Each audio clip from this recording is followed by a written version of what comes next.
intrinsic. The most obvious one being facial expressions. Even if someone is brought up by wolves, they smile when they're happy. He says that there is this proof that there is no. This man right here is an atheist. He likes to be called I think it's pluralist, where they don't really like the whole atheist thing. They believe in no God because of the observable world, which is an atheist that just is observant, I guess. And then we have Ray Comfort, who is kind of, in my opinion, well, that really messes up my white balance, but he's kind of a so-so debater for Christianity. Not bad, but to an uneducated atheist, he'd be a nail in the coffin. He's not bad, and I believe he is a good Christian, but he's just not the best. Let's put it that way. I think that he has a lot more research to do, basically. But anyways, this guy, and his name escapes me. I'm sorry, but he says that one of the things that disproves any kind of God being is that there's studies that show that children that have never had sight know how to smile, and he says that's instinct. And I think it's a little funny that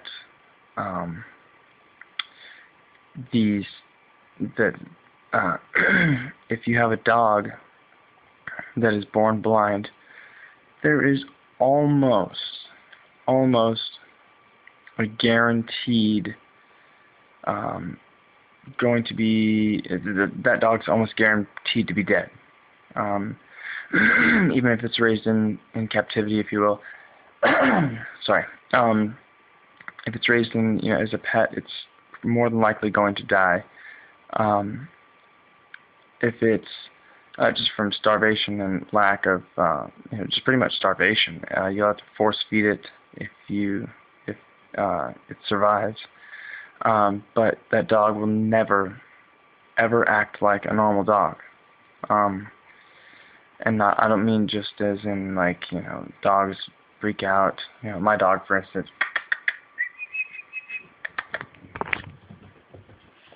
I don't mean like that, where she runs and oh, she's so excited. She's so excited. Oh. No, nothing like that. I mean, as in, the dog will never be normal as socially normal for a dog, even if it gets its one person that it's comfortable with. That dog is going to have some serious problems, and probably won't live that long at all if it makes it to that point. But his argument is that children that never had sight smile, and that's instinct versus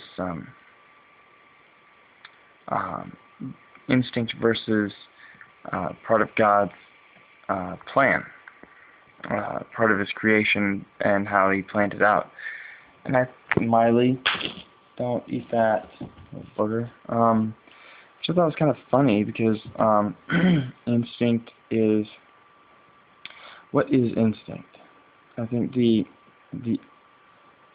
obvious thing to be able to see as far as instinct is, and I don't mean instinct as far as let me see. Well, I don't mean.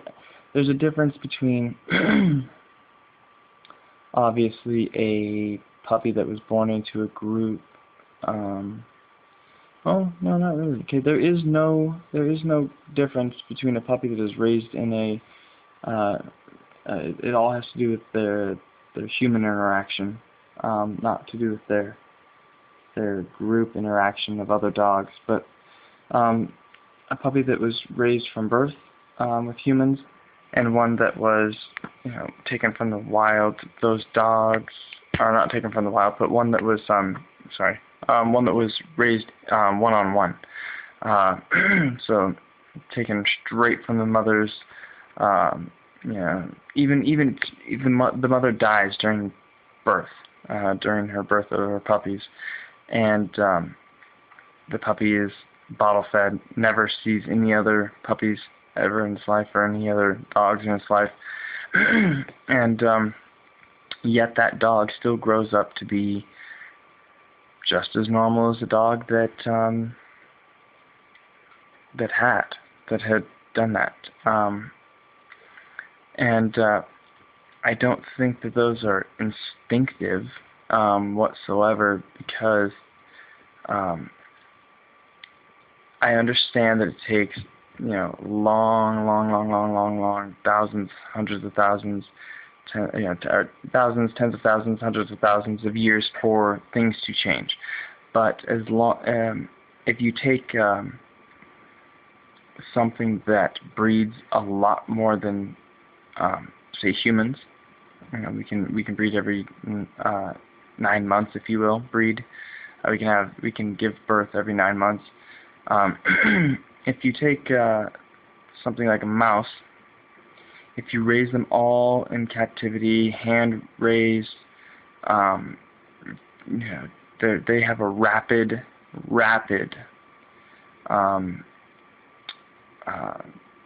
fertility and birthing rate. They birth frequently, and they become mature to procreate very quickly. You won't see any changes even through hundreds of years with those animals, even though because they reproduce so quickly, the impacts of social things or environmental things would be a lot more noticeable through breeding them. I've had a pet rat, and if you took a rat from the sewer, and that's why I love the word domesticated, because if you take any animal and you raise it from birth, even if its mother, if you will, the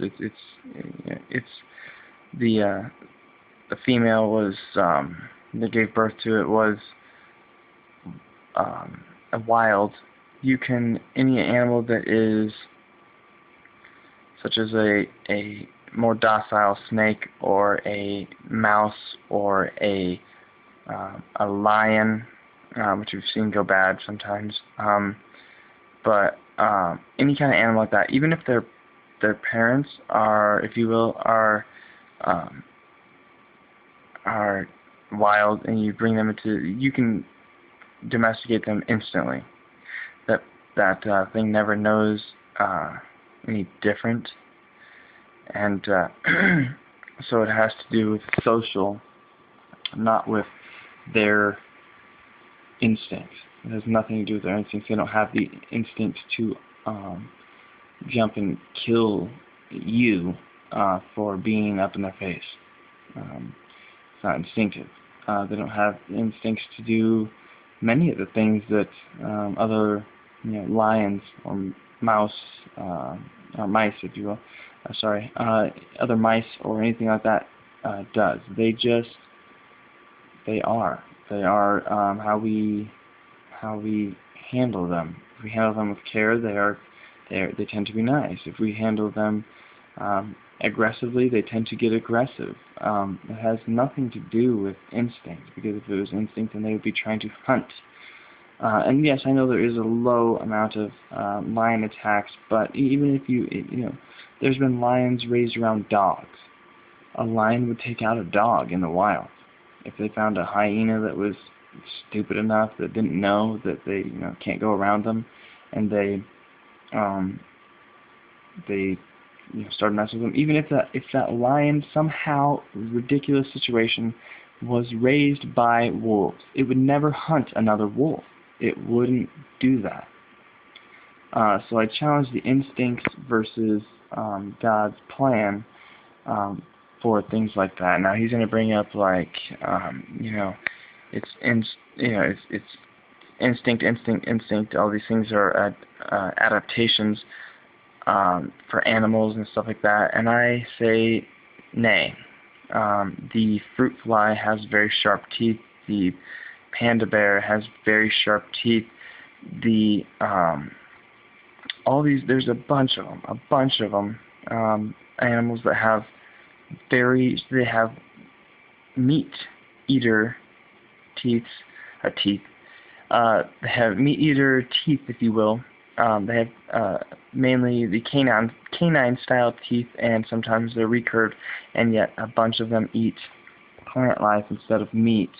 And so I say nay to evolution for teeth and instinct because of those things. Don't forget to rate, comment, and subscribe.